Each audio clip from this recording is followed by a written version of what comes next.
Hey, witches. Look, I wanted to talk about my experience, and y'all know I'm in my nighttime sleepwear. That's because I'm doing a late video.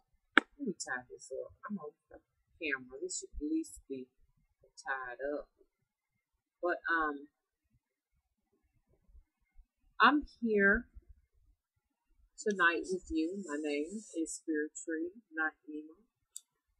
Mm, I am coming to you live from Spookyville. It just seems so spooky at night when you do videos. But check this out.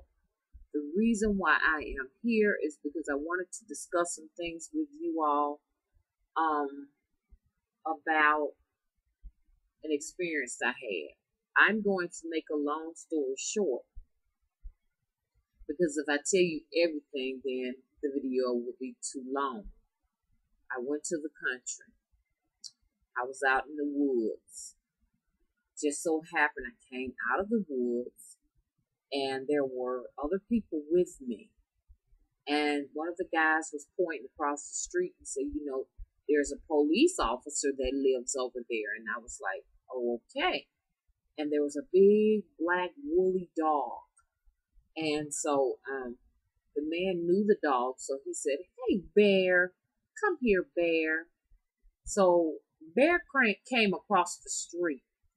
In my mind, I was thinking, I do not want this dog to come close to me in my head. That was my first reaction. I don't know why. I just didn't want the dog to come there. Maybe I thought maybe he would try to bite me or something, but I didn't want the dog to get close to me. You know what I'm saying? I could feel it in my spirits. We just wasn't gonna get along. Because I told a lot of spirits around with me. Out of all them people standing there, the dog came directly to me. The dog walked up to me. Now, he was calling the dog Bear, but in my soul, I felt like it was a female, like myself. So the dog comes across the street, and it's interesting the way he was made. I mean, he had a big old back, and I'm saying he, but I felt it was a female, but he was calling the Bear, so we think, automatically that Bear would be a male's name.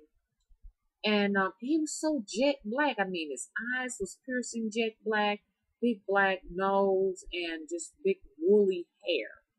So Bear comes to me, and what Bear does, Bear wants to get to know me. And you know how dogs try to get to know you. They need to sniff you.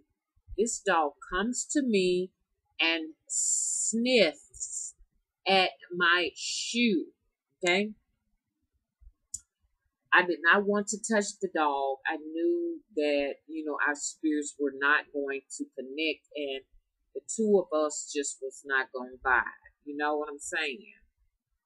This dog was so black. He was so black you couldn't see no eyes, no nothing, because everything was just covered in black. So he, which I feel is a she, sniffed at my shoes and looked me in my eyes like, no, something about you I don't trust. And it looked at me sort of like it feared me, this dog did. Now, this is interesting because most of the time animals come to me and love me. You know what I'm saying? So I get that all the time. Dogs will come to me before they would come to anybody else. I had an occasion where I was walking on the beach and the dog was following somebody's dog. They had just got a new dog. It was a puppy and it came to me and the puppy would not leave me. It was trying to follow me wherever I was going, and I had to actually walk the puppy back to its owners because the puppy refused to return to them when they were calling the puppy's name. So instantly I attract dogs, and cats stop and stare at me. This dog, something different about this dog. This dog looked at me and instantly it had this look on his face. I don't know if it was, I wouldn't want to say it was fear. It was just, it looked down and just looked at me like, and it turned its back and walked away. And the man who called the dog over was calling the dog back over, and the dog would not come back over in that area because I was standing there. Okay, so the dog sniffed me and it sensed something about me. It knew who I was and what I was. Please subscribe to my channel and visit me on Facebook. This dog knew I was a witch, and it knew I had legions of spirits on me. Yes. When you get in this business, it changes everything about you.